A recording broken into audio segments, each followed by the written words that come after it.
Going on, Falcon fan? This your boy Recondo coming back at you with another video. Today we're gonna go over my keys to victory for this week game against the hated loss. Oh, against the hated New Orleans A'ints, man. I don't know what I was talking about, but we're gonna go ahead and get into that. My keys today, talking about these New Orleans A'ints.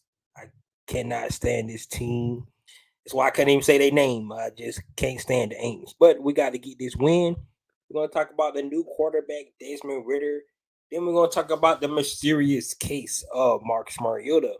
How somehow, all suddenly, he decided to get surgery and go on the injured reserve list. So that's what we're going to do, guys. If you have not already, go ahead and please subscribe to the channel. Please hit the notification bell so you know when I drop another video. What's going on, Anthony? Please hit that like button so I know you guys out here that talk about. Then please share my video throughout the YouTube universe so more people can come and hear me talk about these Atlanta Falcons. Like I said, guys, we're going to get right into it today. We're going to talk about the injury report, which is really good today. Except for one, like I said, mysterious case of Mr. Marcus Mariota is actually going on the injury reserve.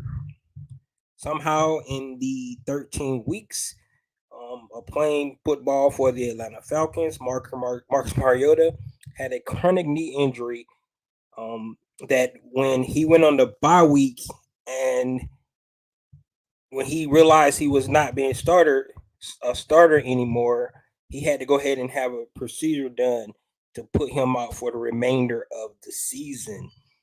He's actually the only one on the injury reserve. So instead of him being our backup quarterback, which the Falcons released the depth chart today, he was listed as number 2. But since he's going to injury reserve, he will actually be out off of the 53-man roster for the remainder of the season. And Logan Woodside will actually be the number 2 quarterback. 2 young guys who have never had a actual NFL start in the NFL. I mean, in the NFL, a quarterback is going to be in that quarterback room, a young quarterback room. I'm really disappointed in Marcus Mariota, how he decided to all of a sudden go get this procedure done. Understand that player have injuries, nagging injuries, and things like that. They want to go get themselves checked out. But the fact that his teammate, who's actually been supporting him for 13 games all through training camp, having his back, and now this guy is taking his first NFL start in a hostile environment against the hated A'ints, and he's going to actually go on injury reserve. I just think that's just lack of leadership, not showing any teammate spirit, nothing like that. So, in other words, I just think it's a bitch move by Marcus Mariota for him to actually go ahead and get this surgery now. If it was nagging for 13 games, could have definitely waited to the offseason to get it done. He could have stayed in and he helped mentor the young quarterback that took his spot. I mean, Arthur Smith gave Marcus Mariota 13 games. Majority of the fans, including myself, was backing him all these games, hoping that he can actually get it done. But they made the decision. You got to be a professional, be a good teammate to your teammate, and I felt like he could have held off this surgery procedure that he had to get done all of a sudden when he realized he was not going to be the starter anymore. So that's Marcus Mariota. That's our injury report. Not going to belabor anymore because he's not with us anymore. Only one last thing I got to say. Hopefully the Falcons decide not to pick up his option next March, and we'll have just add that to our cap for next year. We can go out and get another solid backup if Desmond Ritter, is determined to be the starter next year. Try to find another veteran quarterback to come in to help mentor our hopefully franchise quarterback, but just not being there for your young quarterback on his first start, I just thought was a punk move. And I don't know how you guys feel about it, but that's where I'm at with it. And that's all we have on our injury report today. Yeah, I want to know what happened with Mariota because he wasn't hurt all year. So like he said, butt hurt being benched. Exactly. That's exactly what I'm saying, Anthony. I just think it was just a punk move, man. I mean, if it was nagging you all year when you was playing football, now you're the backup. Could you at least sit out and help mentor this young guy first start? Um, and to all fairness, it's not up to the players on the team makes to get you ready for a game. Not their job. But at the same time, he supported you. He was your backup. And I felt like being in the league, for 8 years, you would actually be a better teammate than you show at this point. Recondo, what's up? I know you do 3 factors of keys and talk about the importance of the confidence for the team win with a new quarterback. Yes, that is true. It's going to be a little different today because we do have a rookie quarterback. And honestly, 330, I actually went back and looked at some of Desmond Ritter college tape. Also looked at the 3 preseason games that he did. And like I said on Monday, we really, really need to make sure we manage our expectations with Davis Ritter. He's a rookie, and you can tell, you can see the rawness in his game in preseason. Even though it looked it polished, it looked it like he had the command and the offense and things like that. But you can see how raw he was, and some of the things that how he's going to make mistakes. You can just see it's there. He's been in the locker room for about 16 weeks now. Getting snaps, getting repetition, learning the playbook and things like that. But actual snaps, he have not gotten that all season, so he's gonna feel it. In the Aints game, we just have to be ready for that and make sure that we understand when we talking about Desmond Ritter this weekend is that just give him time to make sure he get his feet up under him. It's going to be interesting. Maybe he go out and play like Purdy from the San Francisco 49ers. He looked like a solid veteran quarterback out there. He made a lot of key plays against the Tampa Bay Buccaneers last week. I think it's a different atmosphere because he was at home, right? So his fans behind him. Desmond Ritter is going into one of our hated rivalries home when a big deal on the line because everybody's still in the hunt in this division. So it's a big game. So they're gonna come out. They're gonna come out head hunting. We already know that. They already got a little nastiness and the cheapness to them. We know that about this team. They got a little grabby on the outside. Um, I know John Cameron didn't get to hit Marcus Mariota in that first game too much. We kind of shut him down.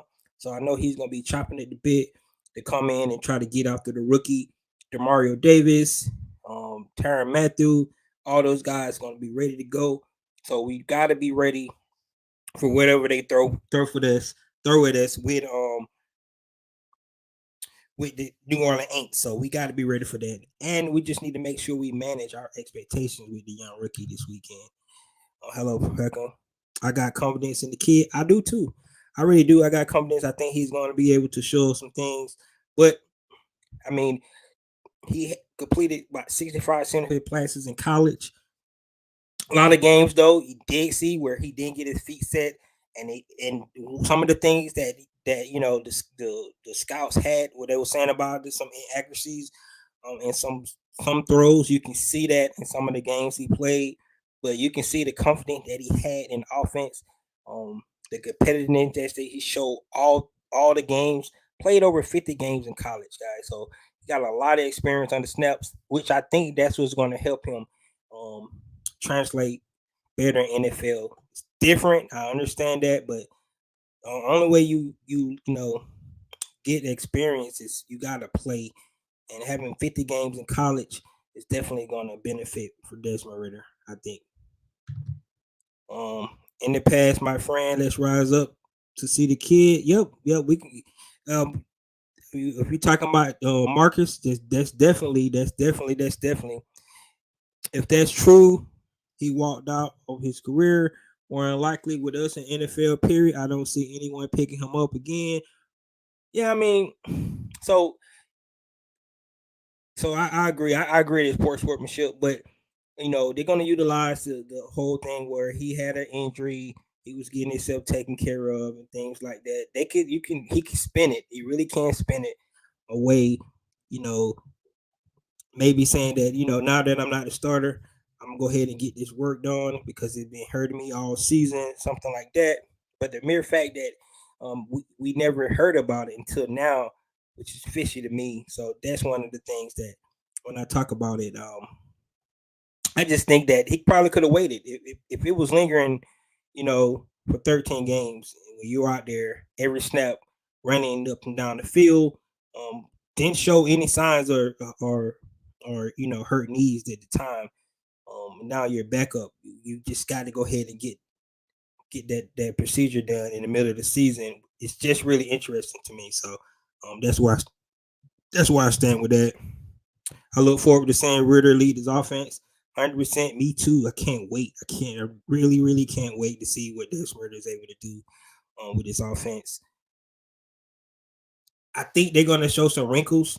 I thought it was really interesting, and a few guys watched this Ritter interview today with the media. He talked about he actually had some guys in this bye week throwing with them. Usually that's really rare for a young rookie quarterback to be able to get some guys. Some guys stayed in town. They didn't go away for their bye week. They stayed in. He called them in. That's good. They can come in, get a head start on coming into being the starter this week. So, like I said, showing some maturity, showing some leadership. That you already like that about him. At the end of the day, all it's going to matter is what he's able to do once he get on the field in real live action, right? So that's what we're definitely waiting on to see. Man, he played good, and he didn't even have starters on the field. Yeah, he did. He really did. I agree with you.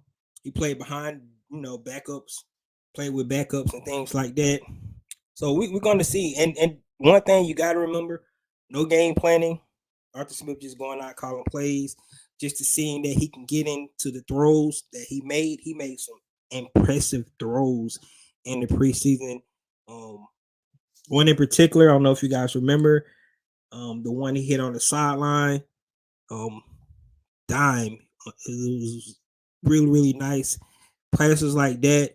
The one he threw crossing route right into the hands of Barnhart. He just really showed a lot of potential for a quarterback who's getting his first. I actually thought on all the rookie quarterbacks in the preseason, I thought Desmond Ritter actually played the best in the preseason, which is not saying a lot because can't put a lot of weight behind preseason games, but at the same time, some of those things will translate, right? And that was almost probably 16 weeks ago at the most, when he played those games. So learning the offense, one of the things he mentioned that he's not going to have that wristband on the when he calling plays, which means that he knows the offense. A lot of times, young quarterbacks when they get out there and they can't remember the playbook, right? They have the little wristband on. They're looking at the wristband, trying to remember what the play was so they can get in the huddle and actually call the play. The fact that he's not going to be utilizing that and he's going to be able to go out and regurgitate all that long play that he usually call. I know you guys have heard it so many times, calling the formation and things like that. And he understands what they're trying to do. Got to understand the checks at the line because if you want to get out of play and things like that, Arthur Smith said he's not going to actually hold anything back from the playbook. He just gonna have to play the Desmond Ritter strengths, which at this point we really don't know what his strengths are. We're definitely gonna find that out and see what he's actually good at. From what we've seen from college and what we've seen in the preseason, pretty much look like he can do a lot, pretty much everything. He's able to do the bootlegs. He's able to make all the throws. He's actually able to even do the read option. So that's something that they shouldn't have to change a whole lot from the playbook with Marcus Mariota. So the Aints gonna have to get ready for everything, right? They can't say we're gonna have to dumb it down because we just have to do this, do that. But they're definitely gonna be able to go in and hopefully play the whole playbook. Arthur Smith mentioned one thing that he definitely wanted to see was he wanted to see a balanced attack. I've been talking about this all season. The run game is explosive, top 5 in the league in rushing, but we got to be able to unlock the passing game. If we're able to do that, we'll have a complete offense. We'll be able to get opposing teams on their heels because now when we're not so predictable on downs, right? Now you don't know if we're going to come out and run the ball on first down or we're going to come out and pass the ball because we're able to get the ball down the field to our targets. Hopefully, those some of the things we'll definitely be able to see. One thing about a quarterback, and you guys always know this about a quarterback: either you got it or you don't. That's just really what it boils down to. And I think this is one of the games. No matter what's the outcome of the game, no matter how Desmond Ritter plays, we gonna be able to kind of get a sense of if he has it or not. Right? That's what we want to see. Right? I'm not talking about throwing interception and things like that. I mean, being able to see if he have the poise and the environment like what we're gonna have on Sunday at 1 o'clock. If he's gonna be able to handle those things, that's what we want to see from Desmond Ritter, right? And at the end of the day, playing quarterback, either you got it or you're not, right? Um, there's one thing about Matt Ryan, right? You know, that's why they called him Matty Ice, right? Because whatever you want to say about him, he was poised. He had it. The game slowed down. What I mean by slow down, when you're in the pocket, everything collapsing down, you got a 300-pound lineman coming at you, and you still looking downfield, looking for your receiver, and you're not staying in alignment trying to get out because you're trying to hit the receiver down. That's what I'm talking about. That's how you know that he's poised, right? Because it's all about the play. It's not about seeing ghosts. It's not about looking at your feet, getting rattled, and things like that. That's what we want to see, especially from a young quarterback.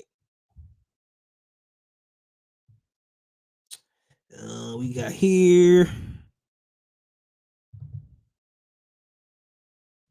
Yep. Let's see here. The game-winning touchdown to Barnhart proof to me that he's a winner. Not any. Yes, he did have some interceptions in the Jacksonville Jaguar game. One was at the end of the half. I think that was, how Smith always try to make a shot call, kind of underthrew his target on that. But he did throw one. He almost had one in the Lions game as well, just not seeing the coverage like he need to. And that's, like I said, that's going to come with experience, right? You got to be able to know what you're seeing. And because these defensive coordinators are really smart. They're going to disguise things like that. So we got to be ready and be able to look for that kind of stuff. So those kind of things we definitely want to see. What's going on, Christy? Those are kind of things we definitely want to be able to see out of Desmond Ritter, right? So with that being said, let's get into the keys for this week. You guys know how I always do. I go offense, defense, and special teams. For the offensive side this week, like I said, I'm going to just kind of talk about it from an aspect for Desmond Ritter standpoint, not just the team in general. Of course, we're going to talk about the team, but when I talk about the offensive keys this way, we're talking about how the offense can actually help Desmond Ritter be successful this week, because these are some of the things that I think for Desmond Ritter is really going to be beneficial for him. So let's get into the offensive keys today. So the first offensive key I have for the Atlanta Falcons this week is to utilize the run game to make it simplify the game for Desmond Ritter. And really, that's what we've been doing all year anyway. We've been really, really run heavy. We want to be able to get in good down and distance on first and second down, which means we got to be good on first down, need to be good on second down. But always, in my opinion, especially for a young quarterback, it's the run game and it's tight ends, right?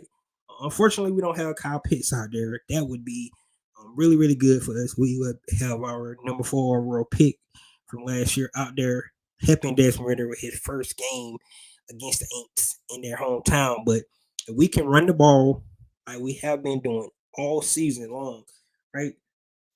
And we need to be able to kind of still do some of the things we did with Marcus Mariota. So that read option needs to still be out there because Desmond Ridder is athletic. He actually is faster than Marcus Mariota, believe it or not. So he is athletic. Now he's not built like Marcus Mariota, so he probably need to get in the weight room a little bit. And he's not the runner that Marcus Mariota is, but he is athletic. He's able to be mobile in the pocket. So being able to utilize the read option, that Desmond Ridder it still need to be a key for us in the run game, right? They need to still believe that the running back is still able to keep that ball and pull it out and keep it himself.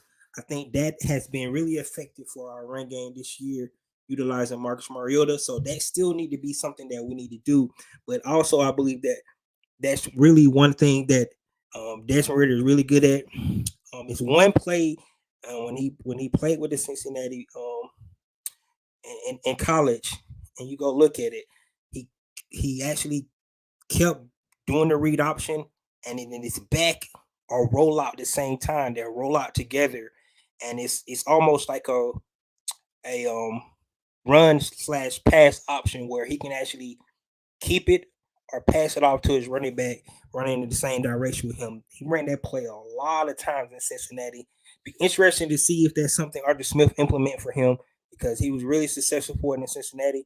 He actually has the end, put the end in the bind because now the end don't know if he's going to keep it right there or he's going to pass it out to the running back. A lot of plays in college don't work. We know that, but something like that play, I think, it really translate. You can use out that play alone. You can use it in so many different ways. You can keep it. You can hand it off.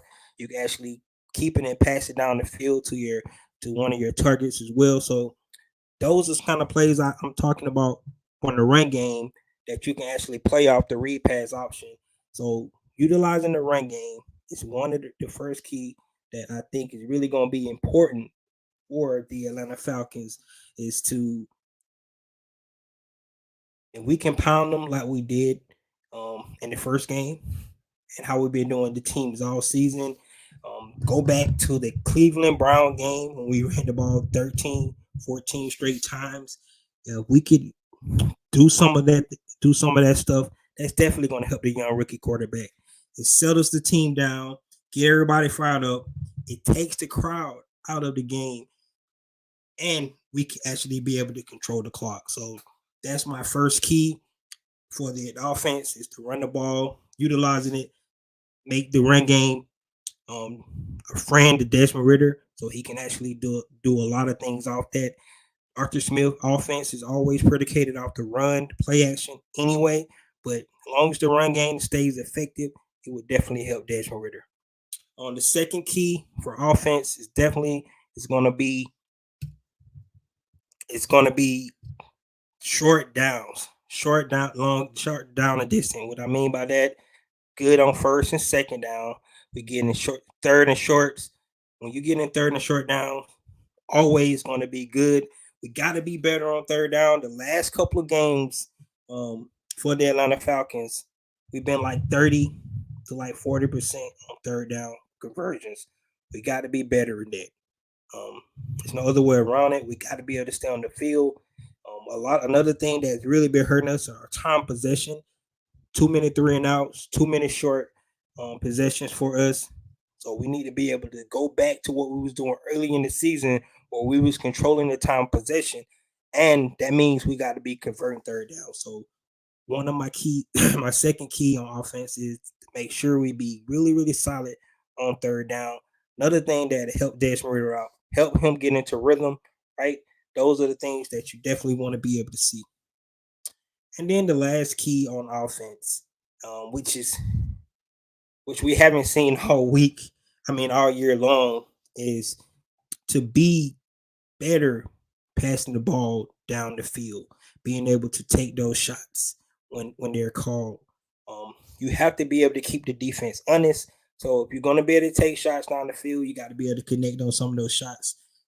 We have one of the fastest receivers in the game, and Demir Bird. We have seen that a couple of times this year where Demir Bird was actually out and he was able to get over the top. We could be able to do that. Olamide Zaccheaus is another guy that that's also able to take the top off as well. We have not seen that this year as much as we just said when Matty Ice was here with Olamide Zaccheaus, but he does have the ability to do that. And then utilize Drake London. Drake London was one of the best receivers in college last year on 50-50 balls. I don't think we have gave Drake London a lot of opportunities to show that skill set that he has. So we got to be able to take shots. You can't be scared. You got to be able to put the balls in your receiver hands. So one thing that I really believe that we definitely can do on the offensive side of the ball is to make sure that we take the shots that we take. Give our receivers, our weapons, opportunities to make plays. Like I said, Drake London is a master at 50-50 balls. If he's there, take a shot. Give him those back shoulder throws. Put it up there and see if he's able to connect with it. So that's one of the things that I definitely think that we need to do. James said, run the ball. Yes. And he said, hit easy passes. This right here should be simple, right? That's some of the things where easy passes was what we were not seeing when Marcus Mariota was throwing the ball. The easy passes it just wasn't routine. And that's one of the things, from an offensive standpoint, you want to see routine passes, right? So that's one of the things we definitely were not seeing from Marcus Mariota, the routine passes. All right, so just to recap the offensive keys, we're going to run the ball, utilize the read option. Everything comes off the run for Desmond Ridder. Make sure that he understands that. Number 2, be good on third down. Try to control the clock. The more time Desmond Ridder is out there, the more comfortable he get, the more confidence he get. And the game plan knows that it's working, right? We go out and get 2 quick 3 and outs. The crowds get in. They get behind their defense, and then it could actually snowball real quick. So we want to be able to make sure we convert third downs, sustain long drives, and take the crowd out of it. Then third key is to make sure we take the shots, take chances with your weapons. Demir Bird, Drake London, Olamide Zaccheaus. Utilize those guys, and to make sure they make plays with their skill set. Don't want to forget about Cordell Patterson because he definitely could be a weapon out the backfield as well. You remember last time he was in New Orleans. He caught a pass around the sideline for Matty Ice and sealed the game for us, right? So those are some of the things that we got to do. Kendall says nobody wants to win NFC South. He's 100% correct. That's why we're still alive. A lot of people keep saying that, the Atlanta Falcons are still in the playoff hunt. So, why would Arthur Smith make a quarterback change, right? Well, only reason we're still in the playoff hunt because NFC South, just like Kendall said, nobody wants to win this division. So 5-8 usually after 13 games, you out the playoff hunt. So even though the record is we still alive, 5-8 is not a good record to have. So you really need to start looking towards the future and see what you got. That's the reason he made this quarterback change. And plus, we wasn't winning anyway. We lost 4 of our last 5 games. So I think the change was warranted. And let's see how it works out for us going into with this rookie quarterback. All right, next keys, we're going to go to the defensive keys. Defensive keys, I really want to keep it simple and say everything you did the first game in the first 3 quarters, do that again, right? And then don't do nothing you did in the fourth quarter. But things have changed. Personnel have changed, right? We don't even have our full complement of our defense. Taquan Brown's not there. Casey Hayward's not there. But we have had guys that have improved since game one. Armor Ebiketie is going to be back. He's going to be out there. He's going to be doing his thing. Troy Anderson has got a lot of more reps. He's going to be out there. We did lose Taquan Brown, which is I think is a big, it's going to be a big hit for us. But some of those rookies that have played a lot of snaps definitely could be beneficial for us this time around against the A'ints. Plus, they have a different quarterback under the helmet, so we really got to believe that Jameis Winston is more of a gunslinger. Andy Dalton is more going to try to probably not take as many chances as a guy like Jameis Winston. So we're gonna have to play solid on defense. So that's one of the things we're gonna do. First, we got to think about that. I think 3 teams in the South and NFC will get in. Not sure about Seattle. You probably right, but guess what? Somebody NFC South going because they're division. So I don't care who else gets in. I know the only way somebody from NFC South can get in, they're gonna have to win the division. That's just really. So I think the wild card is out the picture for a team out NFC South, but one of these teams NFC South is definitely going to get in. We have to get to the quarterback to win. I agree with you. And with my first key on the defensive side of the ball is we're going to stop the run. We do not want Alvin Kamara to wreck the game. They lost their backup running back.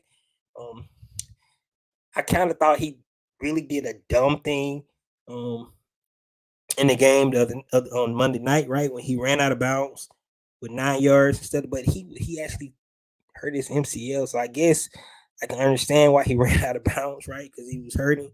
Well, he could have got the extra yard. He got the extra yard. Actually, the A'ints probably win that game.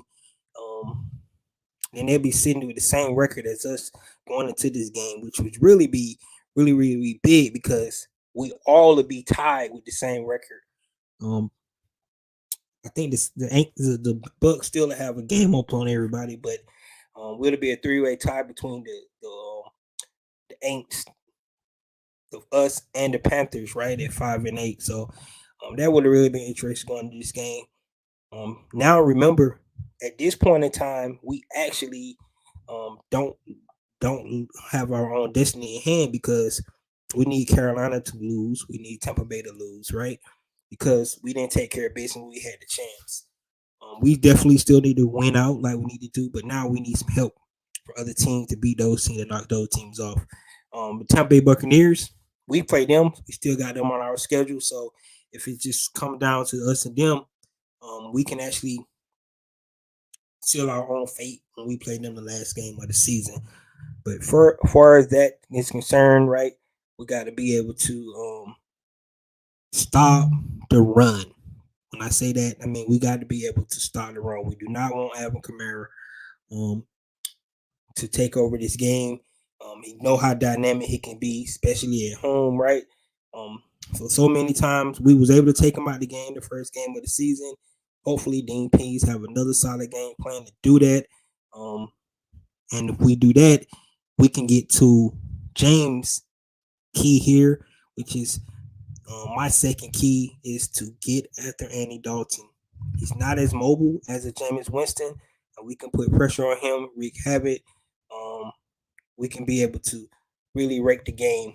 The way we played, like I said, in the first game of the season where we had 4 sacks on Jameis Winston, we can bring that same kind of fire, and we should, right? Because they stole that game from us, right? So this game should mean a lot to us because we want to let them know that we gave them their first game and we don't want to give them the second one, even though it's in their house. So we need to return the favor, show them in their house that we are the better team this year.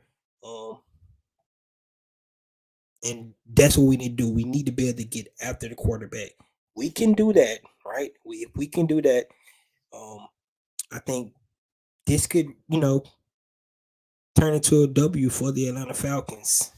All right, the last key on defense for us this weekend is to get off the field on third down. Say it again, get off the field on third downs. The defense for the Atlanta Falcons, if you look at statistically, right, and you say they gave us so many yards, they do this, they do this. One thing we can say about that defense does not give up a lot of points. The Atlanta Falcons gave up 3 points against the Pittsburgh Steelers in the second half, right? You can live with that. You really can, because it's all about the scoreboard, right? So 3 points in the second half. The main issue is the Atlanta Falcons is being able to get off the field on third down, because the time possession of late has really hurt the Atlanta Falcons. They limit our possessions on offense, right? Especially when we're not clicking like we need to be on offense. We have, you know, less number of possessions on offense, and then we can't get in rhythm, right? I think we had 7 possessions on offense against the Steelers. That just is not enough. You want to at least have about 12 or 13 possessions in the game. But if we can't get off the field on third down on defense, it really hurts us. So that's one of the things that we definitely need to be able to do is get off the field on third down, right? So, guys, that's there you have it. My defensive keys. This week we want to be able to stop the run. We can do that. We make the A'ints one dimensional.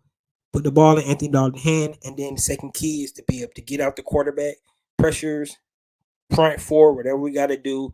Be able to have it similar to what we did in game one. The first 3 quarters, of course, and then the last thing on third down. Get off the field on third down. We able to do that.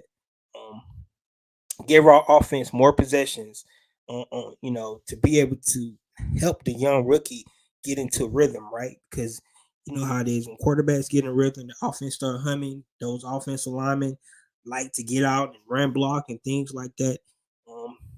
You can set a tone. We can take the New Orleans A'ints crowd out of the game, and we can do that early. That'd be really awesome. Uncle Steve Long, I agree with you, brother. Seeing more is out of blitzes while keeping an eye on Kamara and take Dalton off his spot.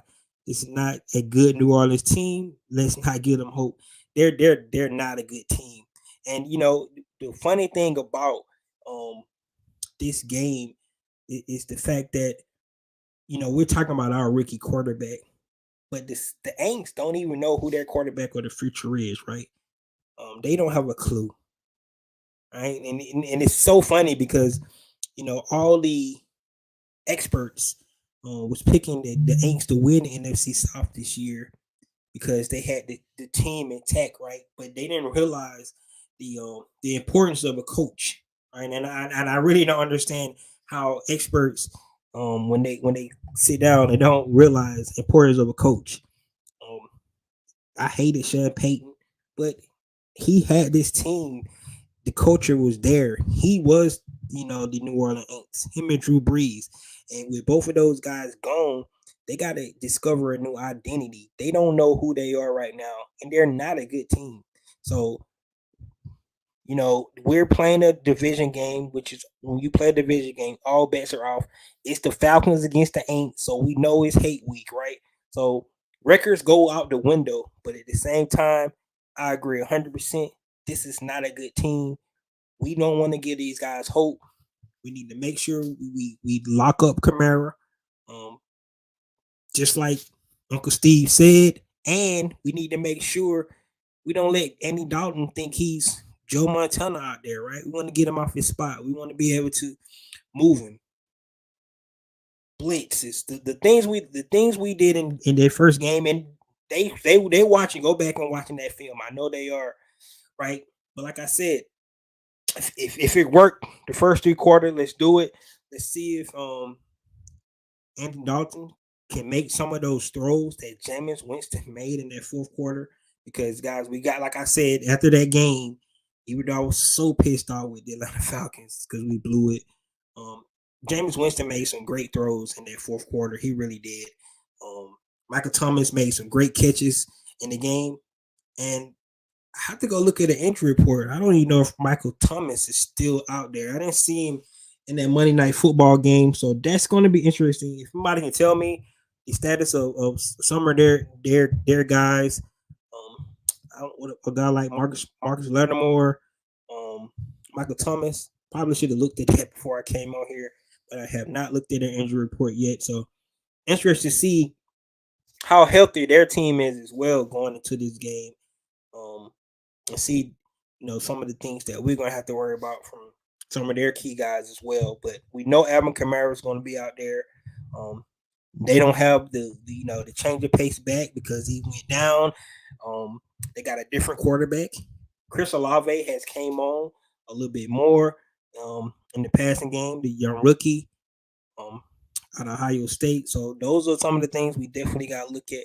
But the biggest thing for us, and we don't want to, not talk about the story, is our quarterback, how he's going to hold up against that defense. So, guys, those are my defensive keys. And like at the end, we always have to talk about the third phase of the game, which is special teams, which is always key to any game. It's the special teams, right? James said it's a winnable game. I agree with you 100%. You know, this is one of those years, right? And they talk about the parity in the NFL, which because it is, all right. Any given Sunday, this old cliche of what everybody says about any given Sunday, but it is. But the Atlanta Falcons have played 13 games, and I think 11 of these games have been one-score games. So, which means the Atlanta Falcons could have won probably 11 of these games, right? And you can go back and pick spots in the games where you felt like if we did this, we did that, right? I go back to the Chargers game and I talk about not the last play, Taquan Graham fumbling the ball, because you can go there, right? We can talk about that play. But let's talk about the reason probably why we got a change of quarterback, because I think Marcus Mariota had at least 3 passes to Kyle Pitts downfield. If he just connected on one of those plays, we probably win that game. So those are some of the things, and that's the build up, right? That's just a sample of that's just one game of looking at some of the throws that Marcus Mariota made. Where if we would have had some of those, we probably win, right? Go back to the Carolinas game. The game right after that short week, we go into Carolina on Thursday Night Football, and I felt like the Atlanta Falcons team as a whole didn't play well, but our quarterback definitely really missed the spot in that where he did not deliver the way he should have in that game. So that's one of the things you definitely got to look at. But when we talk about special teams, let's get this right quick. I think the Saints are going to still focus on the run game until Ritter proves that they can respect our passing. Yeah, that's what we want them to do. We want them to try to come out and stop what we do best. But we don't care. We're gonna run the ball. That's what we do. That's why you got to respect this team. Everybody knows it now that the Atlanta Falcons is definitely a run team. They're gonna come out and they're gonna run the ball. They're gonna run it hard. They're gonna run it, as much as they can throughout the game. But you got to stop it, right? That's why when you go back, I just go back to the Cleveland Browns game where it was 13 to 14 straight plays where we just ran the ball and they knew it was running and they couldn't stop it, right? That's how you demoralize a team when you just go out and run the ball like that. So we want them to know we're going to run it. But those key throws that we all saw that this Marcus Mariota just was inconsistent in, we want to be able to see if Desmond Ritter can make those throws. That's where we're at with the young quarterback. If he can do that, I'm saying a win. If if Desmond Ritter can make the throws, that the routine throws, and I think James said up here, hit easy passes, right? Those easy passes, because it's going to be easy. The reason it's going to be easy passes because, just like you said, they sitting on the run. They're going to stack the box, and they got to stack the box against this team, right? So if you stack the box, it's opportunity downfield to connect on passes. You just got to be able to connect on those passes. That's what we want to see. All right, so let's get real quick to the special team keys. You guys always know my first special team keys. It have not changed all season long, and that's field position. I think it's one of the most important, underrated things in the NFL. Is field position. Field position speaks to mostly how you call the game, how coaches call the game, how offensive coach, our defensive coach call the game. It's dictated on field position because it's all about scoring, right? Pin them deep, right? And you don't want to help the other out team out if you get pinned deep as an offense by making stupid plays. So you're gonna call the game different. That you if you backed up or if you was on your 40-yard line. So those are some of the things you definitely got to think about from offensive standpoint, from defensive standpoint. If you can get pin them deep, within their 10, and then you get a 3 and out, you give your offense the ball back in good field position. You have to look at the games that way. All punts are not bad, right? We know that. We got to be able to manage the field position. Always, in my opinion, it's a first down. It's all about first downs and getting away for not giving up first down. So that's how field position plays in my book. The second key on special teams this week is to kick a field goal and win the game. So I'm really thinking about a close game. These Atlanta Falcon games against the New Orleans A'ints really been real close in the last couple of years. You haven't seen a lot of blowouts. It's been close for a long time. These teams just really get after each other each time they play. Love to see a blowout, but probably won't happen. You probably won't see a blowout. So let's repeat what we did last year. Just kick a field goal. You don't want that heartache. You don't want to have to come down to kicking a field goal at the end, but more than likely it's going to be a close game again. So we need to make sure our kicking game is on point. Younghoe Koo has been excellent in the last couple of games. Of course, he had a little rough patch earlier, the middle of the season, but he's definitely came on these last couple of games. Made a couple 50-yard field goals, so he's back on. We got to be able to utilize our kicking game to our advantage. And then the last key, let's see, can we add on to CP's record? Big play. I go back to 2006, right after Hurricane Katrina, when the A'ints came out and blocked our punt. I know you guys remember that. They got the whole big statue now in the Superdome and things like that because, it speaks resilience and things like that. Then they gifted them a Super Bowl. I don't want to say conspiracy, but it seemed like they did. But anyway, we need to be able to make a big play. We can make a play like that, make a statement, just like they did on us that night. It won't be a night game. It will be a 1:00 game. But it's a big game for both teams. So we can make a splash play on special teams. I would love to see a punt block by another punt block by Troy Anderson. That would be nice. But kickoff return, or maybe, even Avery Williams, finally get him a punt return to run it back. We need that explosive play on special teams this week. I think that helps, especially on the road, especially in a game like this. Special team big plays, momentum plays like that on special teams are always good. So that's what I want to see on special teams this week. Field position, Younghoe Koo, do what you do, and then third, let's get an explosive play out on special teams to try to, feed into the momentum that we need on the road against the A'ints. Guys, it is hate week. We want our revenge. We do not want to get swept by the A'ints this week. It's a big game. So many implications to the game. We got a rookie quarterback coming in, getting his first start in the NFL in a rivalry game away from home. We're still in the hunt for the playoffs. You gotta know that that should be on every Falcons mind. That from this point forward, we're actually playing playoff games. And then the last thing but not least, we do not want to get swept by the Aints.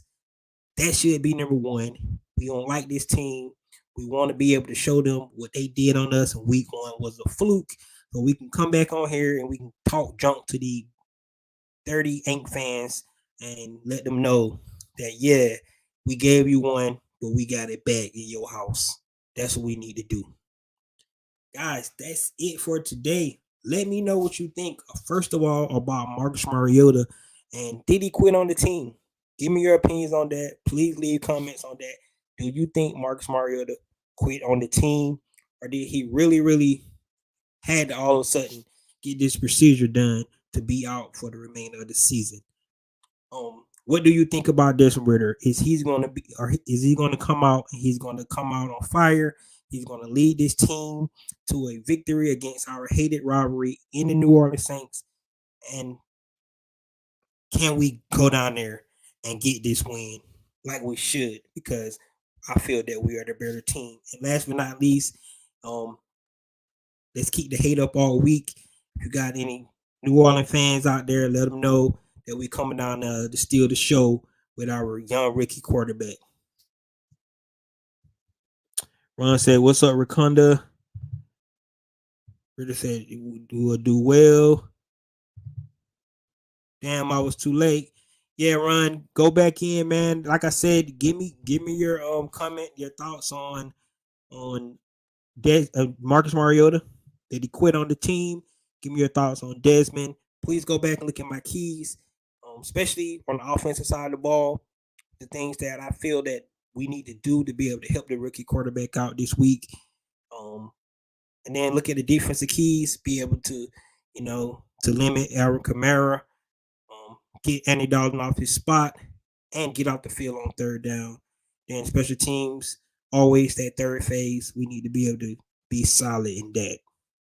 So, guys, that's all I have. I'm glad you guys tuned in today to listen to my keys. Let me know. Leave your comments. Also, want to say thank you guys for coming on. I've been on probably since last year, probably. So I've been on about a year now. It's been really interested to come in and talk to all you guys about the Falcons, which been a Falcon fan all my life. To come on here and talk to other Falcon fans, diehard Falcon fans, and give your opinions about the team. At the end of the day, we're not in a locker room. We don't know exactly, the X's and O's, what's going on. We know we see. We know we want to see. We passionate about this team. We want to be able to see this team create a team that's consistent over the years, right? The Falcons have not really been a team that you can always depend on to be in the postseason, to be in the tournament, to have a chance to win the Super Bowl. We want to start to create that kind of thing. Hopefully, this regime can be that kind of regime to do that. In my opinion, they're definitely going in the right direction. We just look at the way they cleaned up the cap. You got to tip your hats off to that. One of the worst cap situations coming in for a new general manager and a head coach. Took them about a year and a half, but going into next year, we got a lot of cap space, got a lot of young talent that's on the team. Just need to figure out the quarterback position. Hopefully, Desmond Ritter is the answer. This is going to be the start to see if that's going to be the key.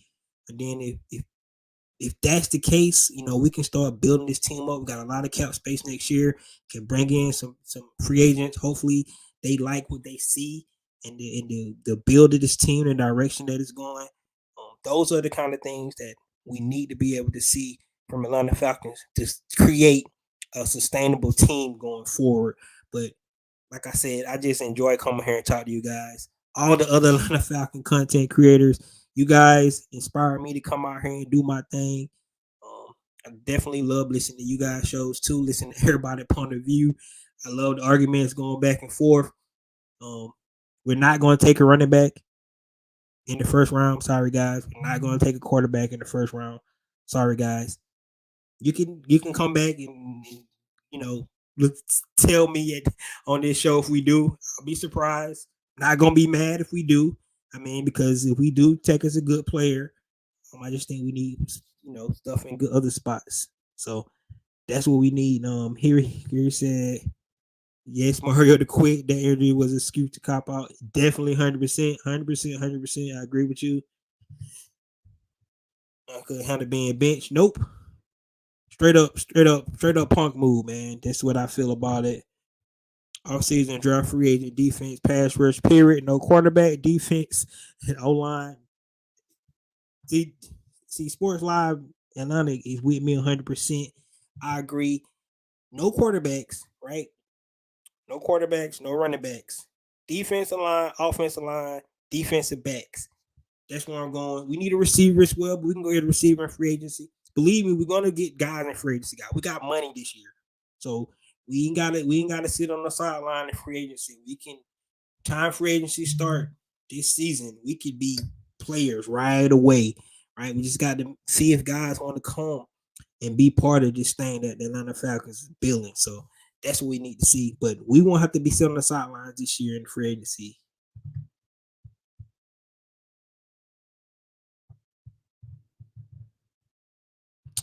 I definitely come look at your channel, man. I think I already subscribed or not. I'll go subscribe right away. Check it out, definitely.